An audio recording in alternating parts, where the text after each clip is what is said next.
Well, let me say this at the outset. I know everyone wants to be done with COVID, but COVID is not done with us.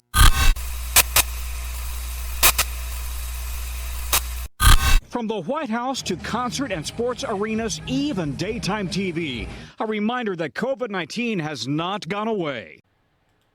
Well, aren't we just lucky that we have good old NBC to remind us that COVID has not gone away? Come on, let's go finish watching the rest of it. Come on, let's go. We're going to enjoy this.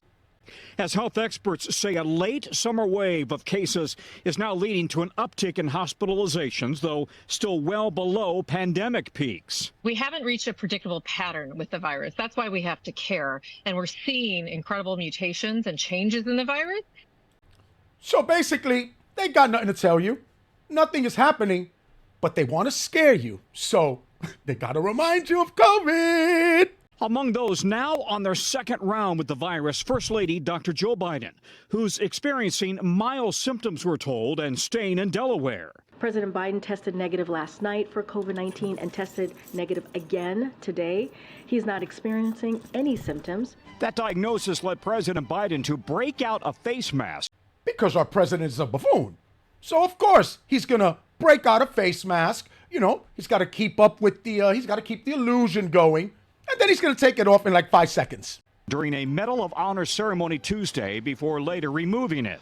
As some Americans are choosing once again, it's time to cover up in public. While on TV, as you can see, Whoopi is not here. She has COVID. The View's 27th season kicked off without moderator and co-host Whoopi Goldberg.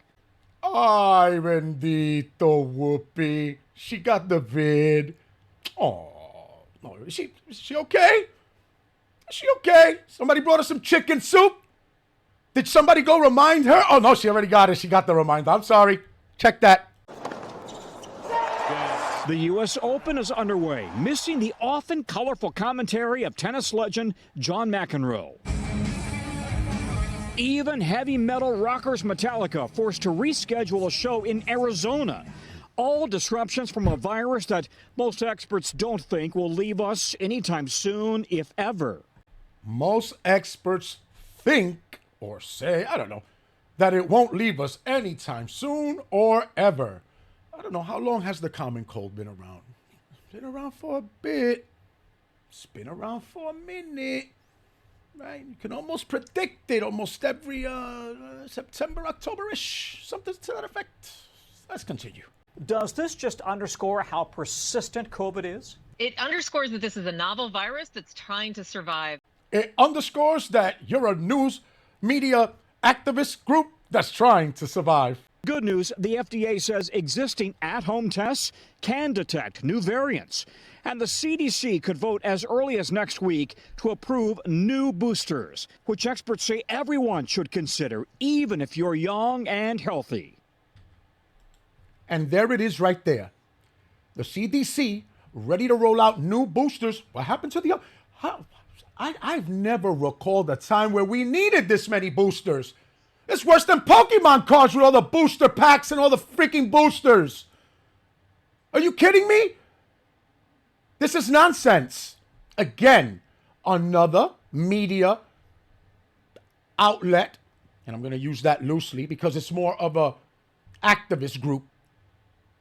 Media far-left activists that want to propagate the fear, that want to scare you more so that you could go run out and get it, even if you're young, even if you're healthy, even if you're not sick. I'm sorry. I don't recall needing to take medicine when I wasn't sick. Prevention is the key, but you don't see them saying anything like that, except for a booster or a vaccine. That's the only prevention. The only one that you will ever see them propagate on these far left radical media outlets. Let's continue. The trick is to just stay ahead of it and to keep rates low enough so that we can enjoy our lives without being bothered by it all the time. Okay, one thing doctors are still actively studying and concerned about, the effects of long COVID, people who've had COVID for a very long time. I have to wait for that long vid. That long vid. Gotta love it. Experts say sometimes people aren't getting diagnosed properly, and they're still trying to determine the guidance for what to do if you experience it. Craig, one of my best friends from Denver, he's had it now for 3.5 years. It is utterly debilitating. Our thoughts go out to those folks. Yeah, my wife as well. Long COVID for a couple of years now. Tom Costello for us there in D.C. Tom, thank you. Yeah, my wife too. My friend Jimmy got the long COVID. They got that long. My wife. Thank you, whatever the fuck his name is. It's nonsense. It's crap. This guy looked worried. He's there. She's got that long COVID. Did it debilitate her? Is she crippled? He's at work, propagating the fear. Anyway, listen. I'm not trying to insult anybody. I don't want to insult that man's wife or that other man's friend. If they're going and they're experiencing some sort of a, major respiratory illness, then, by all means, I hope they get all the treatments that they need. Go get your boosters, go get everything. But I'm sorry, enough is enough with the fear mongering and the wanting to instill it into every aspect of everything that we do. You can't walk out in the street without seeing a billboard on your way to work, without hearing it on the mainstream media outlets, without seeing it pasted all over YouTube, all over social media. It is everywhere. And this is the only... You couldn't pay for advertisement this good, right? Like, you really just couldn't pay. It's like for free that they do this. And you have to ask yourself why. Well, here is why. When you have members of our government trying to seize unprecedented power and special powers that take away our civil rights, our liberties, our freedoms in every way, shape, or form imaginable, that is where I have a major problem with all of this. So yeah, I'm having a little good time with it because I have to right here. But I want you to see that this is how they do this. Let's move on. Let's go further with the rest of this because now, here we go. Today, Rochester played host to the dispute over a COVID regulation which was previously ruled unconstitutional. Advocates gathered outside the appellate court on Rochester's East Avenue as the court heard the final arguments in an appeal to this ruling. So there you go. It's all fun and games until somebody loses an eye, right? So you heard that, right? She already lost. Kathy Hochul lost this case at the New York State Supreme Court and filed an appeal. Okay? This is what they do. They utilize their media apparatuses, right?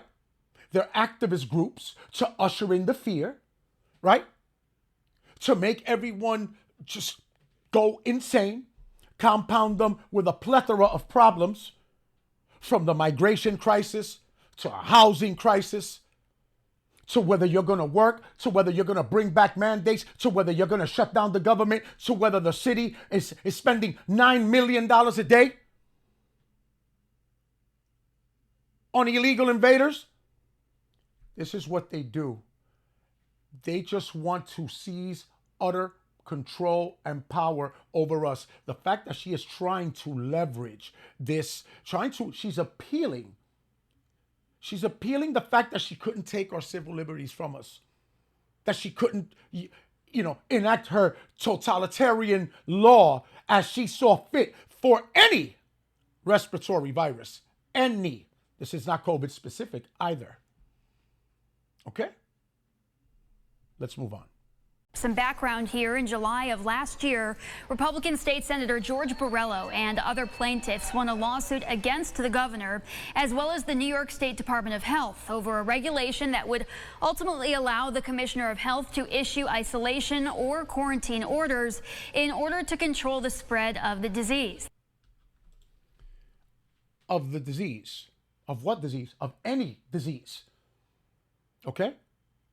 She wanted to be able, and she still, obviously, she still wants to be able to, under this isolation and quarantine regulation, be able to utilize NYPD law enforcement officers to go into your home and remove forcefully your child, yourself, your parent, your grandparent, anyone, and hold them for an undeterminate amount of time. Okay? With no way to even contest this. That's what, you don't believe me? In this regulation, there is no requirement for the state government to prove that the targeted individual is infected, has been exposed to an infectious disease, or poses any actual risk to his/her fellow citizens. The application of the regulation is broad, not just limited to COVID cases. There is no limit regarding the age or medical condition of the individual. It could be imposed on a child or a very elderly person, and there is nothing specified as to the duration of the quarantine, or how that duration would be determined. Most concerning, there is no mechanism provided for the individual to be released. During the initial court case, it was clearly stated that the only possible mechanism for release was for that individual to sue the state, unless the state officials decided to lift it of their own accord.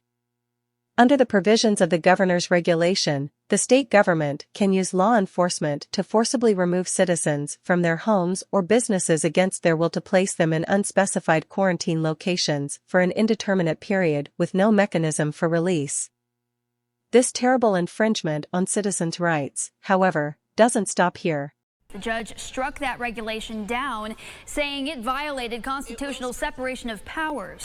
In March of this year, New York Attorney General Letitia James filed an appeal on behalf of the governor and the DOH to try and reverse the ruling. Our governor is using the Department of Health to ensure that she has absolute power. Absolute power. And if we don't stop them here, this goes on to other things. And it goes to other states. They can't change the provisions of a law. It is not in their power. And that's what happened here. They overstepped their power. They tried to change that law. They tried to write a whole new law. They didn't overstep anything. They intentionally do this. They try to seize the moment. If you give them an inch, they will take a mile. And that is what she is trying to do right now. And the fact that more people aren't even talking or aren't even aware of this, it's somewhat disturbing. Come on, New York. This can't be allowed. I mean, I already see we're waking up, and that's good. I thank the Father above for that, because I do see it. But still, we need to be way more vigilant. Way more. We must stay on top of these individuals. Hold them accountable, scrutinize them, watch their every move. What we're seeing unfold before our eyes in this day and age, to be honest with you, I never thought we'd be living through such things. Never. Let's continue. Cox says it will take a couple of months for the court to make a ruling. This may not be the end of the road for this battle. State officials could appeal the ruling again, taking the case to the State Court of Appeals in Albany. We have reached out to both the governor's office as well as the attorney general's and have yet to hear back. There you have it. Yet to hear back. And if you think you're going to hear back, that's wishful thinking, my dear. They're not calling you back. She ain't gonna let you know nothing. She let you know everything right there. They're in court right now. She is adamantly fighting to take away our freedoms as she sits there and smiles in your face, telling you and me that she has our best interests in mind when we know that that is absolutely untrue.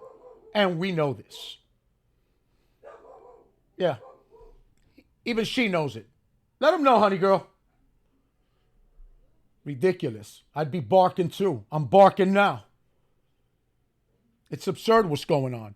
And if you don't think that these governors aren't trying to seize power, that they don't play these games, take a look at this.